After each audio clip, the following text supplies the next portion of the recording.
मैं गया अभी अपनी कॉन्स्टिट्यूंसी में, मेरे घर में 2 बुजुर्ग आए, परसों की बात है। एक बुजुर्ग की उम्र 100 बरस थी सर, 100 बरस टच कर रहा था, वो चल के आया था। और उसके साथ एक औरत आई थी, वो कोई 80 के वर्ष की होगी। और दोनों जब आए सर, मैं दोनों एक को जानता था, दूसरे ने मुझे पहचान कराई। बुजुर्ग इतना शान और शौकत में जीता था। वो बुजुर्ग एक आश्रम में रहता है। वो एक औरत को लेके आया था कि इस औरत की बाजू टूटी है, वो भी आश्रम की थी। और वो औरत कहती है, आपने मुझे पहचाना? मुझे कहती। मैंने कहा मां जी बताइए कौन है? मैं जी आपकी जहां बसोली में आप एमएलए थे, मैं वहां कगड़ेरे की वो हूं, हंसराज मास्टर की मां हूं, और मुझे बड़ी तकलीफ है, मेरी बाजू टूटी है, मैंने अपना सलवार के कपड़े उसको नाड़ा बांधना है, कपड़े पहनने हैं, मेरी बाजू टूटी हुई है। आप सर सोचो, आश्रम में वो नहाए कैसे, रहे कैसे, इज्जत कैसे? मुझे बड़ा अफसोस लगने लगा कि दिस इज वेरी अनफॉर्चुनेट। और मुझे लगा मैं उसके बेटे को पकड़ के अंदर करवाऊं, तेरी मां उस जगह जलील और जलद की जिंदगी बसर कर रही है और पढ़ाने वाले तेरे मां बाप हैं। जब सर मां बाप को पूछने वाला बच्चा नहीं है, उसके घर का बच्चा नहीं है, नहीं पूछना चाहता, तो कई मां बाप है जिसका बच्चा ही नहीं है, हुआ ही नहीं। दोनों की बुजुर्गों की पोजीशन इतनी, मैं कहता हूं इतनी बुरी है, जनाब को कहना चाहता हूं बहुत माड़ी हालत है। क्या इसके बाद कौन बचता है इसकी मदद करने के लिए? हुज?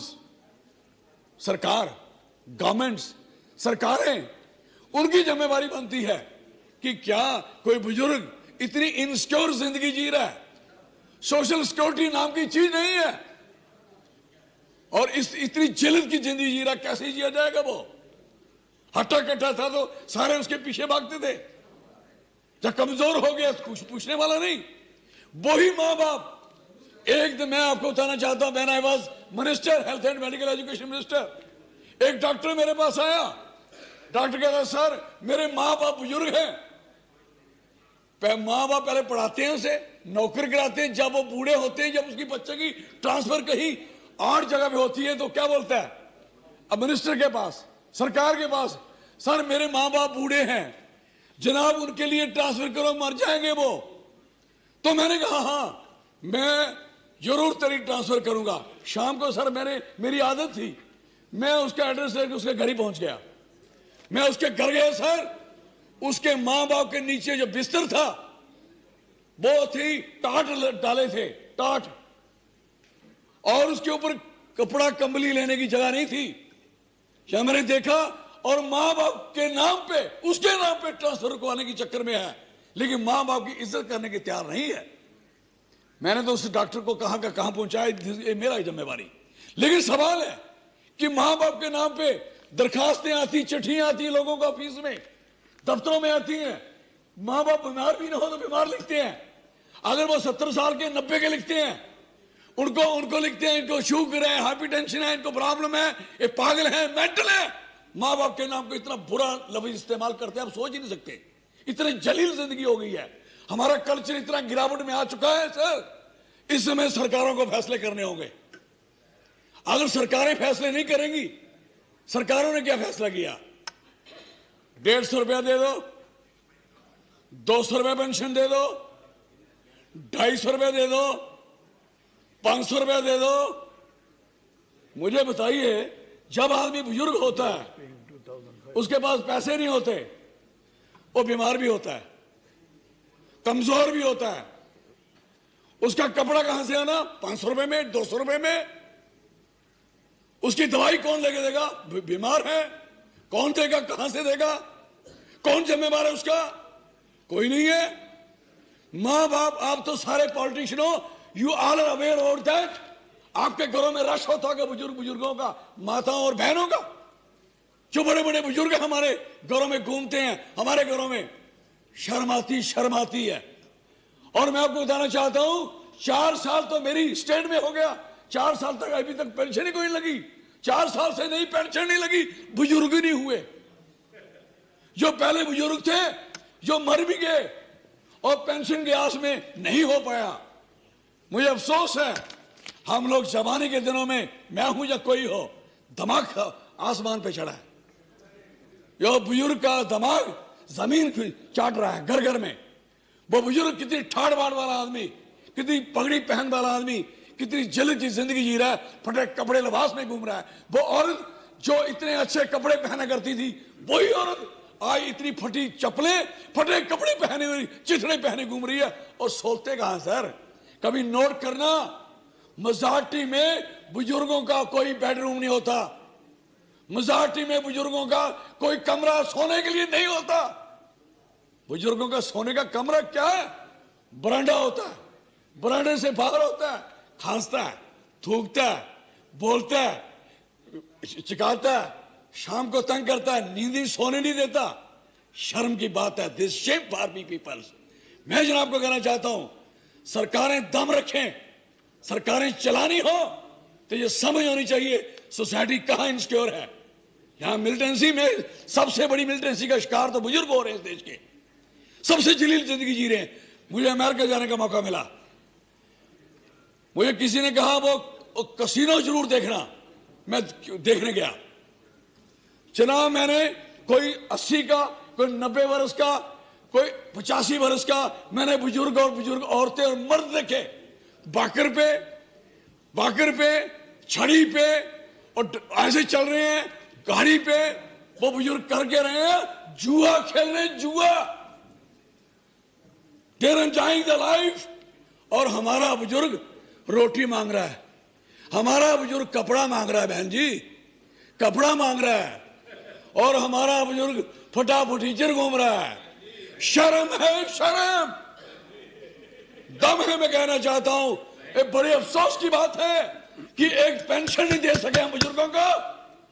मेरी जनाब से बेनती, अग्रवाल साहब आपने बड़ा पुण्य किया है, और जिन लोगों ने इनके बुजुर्गों का मजाक लेने की कोशिश की है कि बुजुर्गों को कहते 200 रुपए ले लो, फाइल बनाई, बुजुर्ग सारा दिन इनकी पेंशन की फाइल बना के घूम रहा है, दफ्तर घूम रहा है, पेंशन लो, पेंशन दो। मुझे कहता मैंने 4 साल हो गए मुझे पेंशन नहीं मिली, मैं मरने जा रहा हूं, मेरा इंतजाम करो। चौधरी लाल सिंह कितने बुजुर्गों का इंतजाम कर पाएगा भाई? क्या कर पाएगा? एक पॉलिटिशियन है जो गरीबों को, बुजुर्गों को सुनता है, ऑफिसर तो उसको कमरे से बाहर निकालता है, निकालो, बूढ़ा बार बार आ जाता है। वो इसलिए आता बेचारा कि चलो कुछ पैसे मिल जाएं।